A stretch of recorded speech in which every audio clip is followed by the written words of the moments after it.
তারা ক্ষমতায় আছেন। সংগতভাবেই আমরা সবাই তাকে সমর্থন করেছিলাম, আশায় বুক বেঁধেছিলাম। 15 বছর ধরে যে দুঃশাসন চলেছে, সেটার পরিবর্তে এখন আমরা একটা নতুন দেশ গড়তে পারব। আন্দোলনের মধ্যে থেকে, রক্তদানের মধ্যে থেকে স্লোগানটা ছিল নতুন বাংলাদেশ চাই।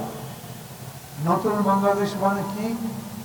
অতীতের যা জরাজীর্ণ, যা গণবিরোধী, যা কষ্টদায়ক, যা ঘৃণার, যা আমাদের বঞ্চনার কথা বলে, সেগুলো বদলে এরকম একটা দেশ, শামসুর রহমানের কবিতার মতো, ফুলের বাগানের মতো, যেখানে বাস করে শান্তি পাবেন, বুক ভরে শ্বাস নিতে পারবেন।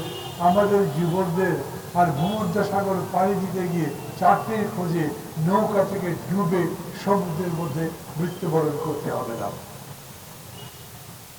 6 মাস পরে মানুষের মধ্যে এখন প্রশ্ন হচ্ছে, সেই রকম দেশ আমরা কি গড়তে পারছি?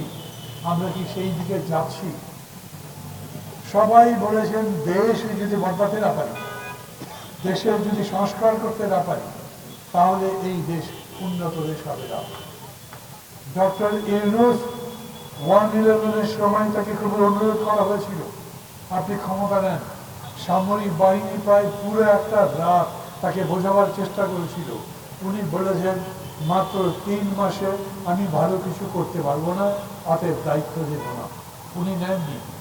কিন্তু এইবার প্যারিসের হাসপাতালে শুয়ে শুয়ে এখান থেকে ছাত্ররা ফোন করলেন, উনি তাদের কথায় রাজি হয়ে দায়িত্ব দিলেন। সবাই আশা করেছে তিনি সংস্কার করবেন, দেশটা বদলাবেন। এবং আমরা বলি, আমরা যে যাই হই, যত বড় কিংবা ছোট নেতা হই, যত বড় কিংবা ছোট দল হোক, আমরা দেশের পরিবর্তনের লক্ষ্যে, দেশের ভালোর লক্ষ্যে অকাতরে অকুণ্ঠে বলেছি, আমরা তাকে সমর্থন করছি। কিন্তু এই 6 মাসে জনগণের জীবনযাপনের কোনো পরিবর্তন হয়নি। এত বড় মানুষ, যিনি শান্তিতে নোবেল পেয়েছেন, যিনি অর্থনীতিতে অসাধ্য সাধন করেছেন, যার জন্য জনগণের মধ্যে, জনগণের জীবনে স্বপ্ন প্রতিষ্ঠিত হয়েছে বলে সারা পৃথিবী স্বীকৃতি দিয়েছে, তিনি বাংলাদেশের মানুষের জীবনে শান্তি আনতে পারেননি।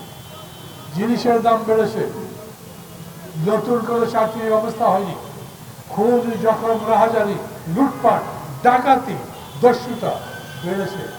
আর আপনারা তো জানেন, আজকে এই যে সভা অনুষ্ঠান করা হচ্ছে, সেটা হচ্ছে তৌহিদকে, একটা ভালো মানুষকে, ভালো ছেলেকে, এলাকার যাকে জিজ্ঞেস করবে। আমি পত্রিকার মধ্যে পড়লাম, সব পত্রিকায় লিখেছে তিনি একজন ভালো মানুষ ছিলেন। তাকে তারই সরকারের যৌথ বাহিনী ধরে নিয়ে নির্যাতন করে হত্যা করেছে। আমি কি দেশ চাইলাম, এই প্রশ্ন করবার সময় হয়েছে। 6 মাস গেছে, সংস্কার কিছু হয়েছে এখন পর্যন্ত? কোনো জায়গাতে, অফিস আদালতে, যেখানে যান, প্রশাসনে, অন্য কোনো ক্ষেত্রে গুণগত কোনো পরিবর্তন হয়েছে?